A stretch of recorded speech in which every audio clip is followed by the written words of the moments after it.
Hey guys, this is Katie Dozier with Collin Moshman for CardsChat.com, and today we're going to be checking out a hand quiz for one of the most important hands to be quizzed on that comes up a lot. And that is, Collin? Ace King, which is a premium hand, but one that can be difficult to play. We've got 5 questions, keep score, and let's start here. The hijack has limped, action is on us in the small blind. The question here is fold, call, or raise. Pause the video if you want, decide on your answer. And Katie, what would you do here? I would definitely raise. In fact, I would go so far as to say, Collin, I am always raising in this particular spot. Unless I'm really concerned about the limp, I suppose. Yes, you should definitely raise. We have a very strong hand here. We want to build up the pot. You should be tighter out of position. But premium hands like this, the best play is definitely to raise. Yeah, we definitely want to become the aggressor in this hand. Now, I actually fold here. No, you don't. No, I don't. I was going to say, we're going to have a talk, son. We're going to pause this video and have a talk. Ooh, that sounds scary. I am hero, by the way. So any big mistakes, I have to take the blame. That's a bold claim. I am hero. Yes. Sounds very dramatic. And now here I think we have to c-bet rather than just chuck fold. So I bet half pot, our opponent folds, and that is hand number 1.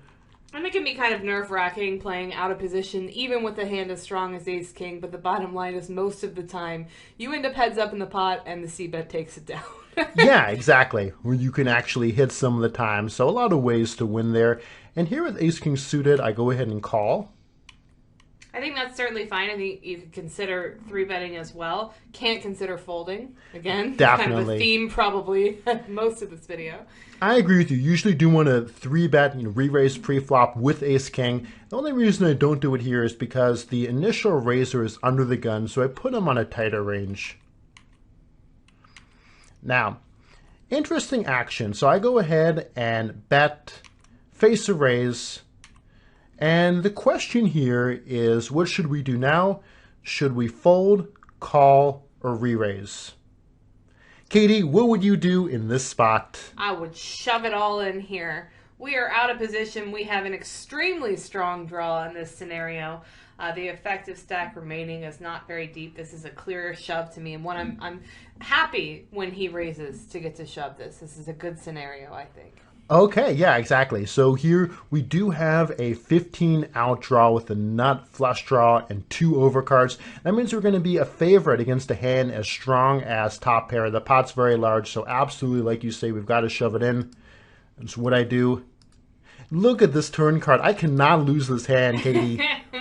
Oh. Permash. Oh. The full house. The full house. So hand number 3. Okay, what's going on here? Wait, I love IIRC, Mr. Moshman. On the last hand, you said, "Oh, I only didn't re-raise because he raised under the gun." Now this player did not raise under the gun. He also just min-raised, and yet, why the flat, sir? Why the flat? I vastly prefer. I think we should quiz you on this hand. That is a really good point.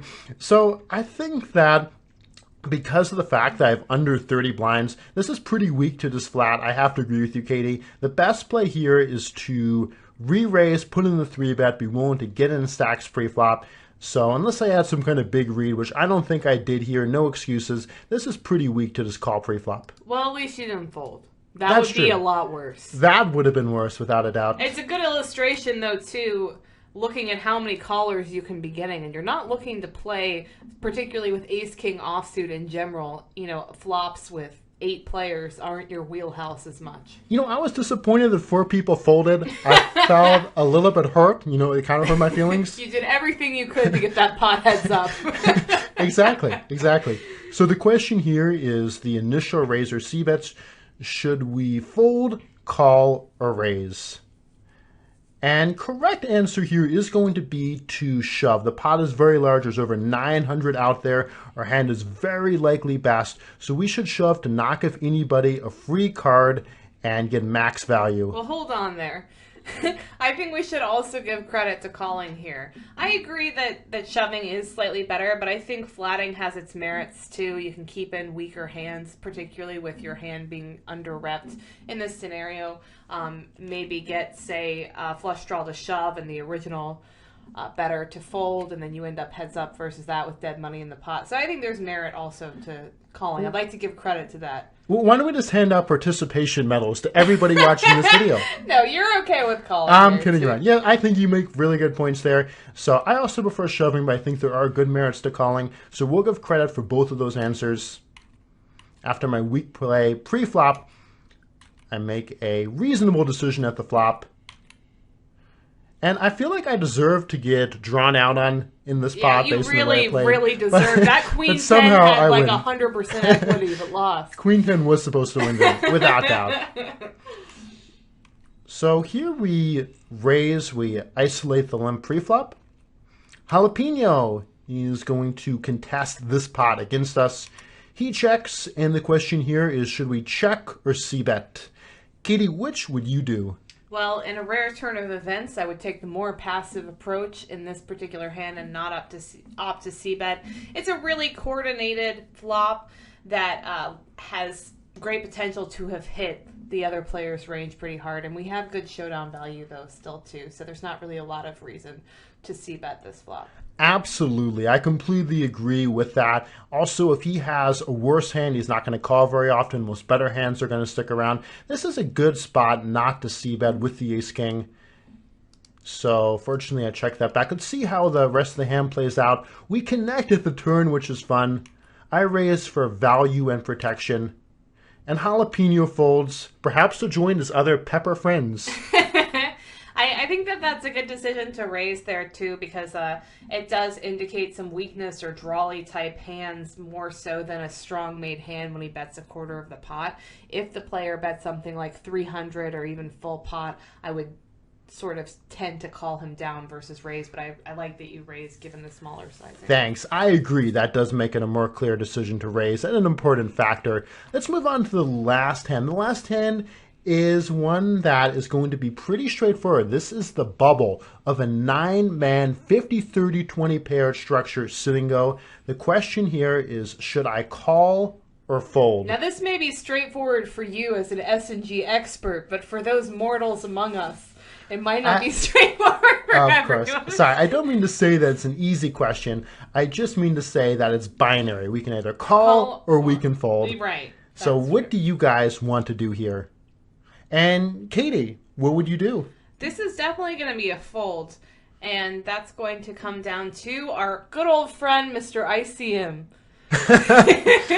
Yes. There is an incredibly short stack in the big blind, a very short stack in the small blind. We are far and away the mid stack, and the more that is the case, the tighter you have to play when calling for your whole stack. So this is going to be a very mandatory fold.